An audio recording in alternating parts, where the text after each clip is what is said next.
তো যাই হোক আপনাদেরকে একটু গায়ে দিয়ে দেখায়, অনেক সুন্দর। যেহেতু মেয়ে পছন্দ করে কিনে দিয়েছে আর কি একটু গায়ে দিয়ে দেখবো না তাই কখনো হয় বল। এই দেখেন বন্ধুরা গায়ে দিলাম, অনেক সুন্দর লাগছে, কিন্তু আমি চাদরটা মনে হয় যে উল্টা করে গায়ে দিচ্ছি। আম্মু দেখো, হ্যাঁ এই পাশটা সোজা, হ্যাঁ আমি উল্টা পাশ গায়ে দিয়েছি, দেখি আগে সোজাটাও উল্টা সোজা করে নিই। বন্ধুরা সুন্দর লাগছে, আপনাদের কাছে ভালো লাগছে? আমার কাছে কিন্তু বেশ সুন্দর লাগছে, কারণ আমি যেহেতু কালো মানুষ, আমার গায়ে এটা হ্যাঁ ভালো লাগবে, বলছে। তাই না?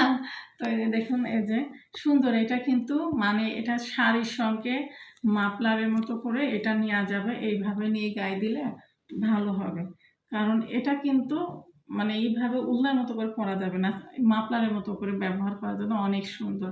আমি আবার না, শীতে মানুষ অনেকে আবড়ে যাবে সোয়েটার গায়ে দেয়, আমি ওগুলি গায়ে দিতে পারি না, ভারী জিনিস গায়ে দিতে আমার দিলে আমার কষ্ট হয়।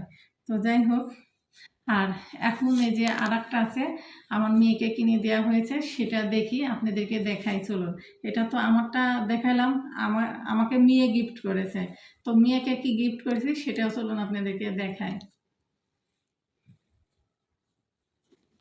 তো যাই হোক, এই তো মেয়ের জন্য গিফটটা বের করি। তো দেখুন, এই যে মেয়ের জন্য, বলেন তো মেয়েরটা আপনাদেরকে কেমন লাগলো অবশ্যই কমেন্টে জানাবেন। কিন্তু আমার মেয়েরটা কিন্তু মাশাআল্লাহ বলবেন সবাই, অনেক সুন্দর হয়েছে, আমার কাছে কিন্তু অনেক ভালো লেগেছে, আর আমার মেয়ে কিন্তু খুবই পছন্দ করেছে। দেখুন এই যে কালোর ভিতরে লাল, এই লাল লাল মানে কালো আর লাল চারপাশের বর্ডারটা অনেক সুন্দর লাগছে না? দেখুন এই যে অনেক সুন্দর, মেয়ে কলেজে যায়, মেয়ের জন্য এটা অনেক সুন্দর হবে, তাই না? আপনাদের কাছে কেমন লাগলো অবশ্যই কমেন্টে জানাবেন তো। দুর্দান্ত এটাও লাগছে একটু আমার কাছে। মাথায় দিয়ে দেখিয়ে দাও। যাই হোক বন্ধুরা, দেখুন এই যে মেয়ের জন্য নিয়েছি, এটা কেমন হয়েছে অবশ্যই আপনারা কমেন্টে জানাবেন তো।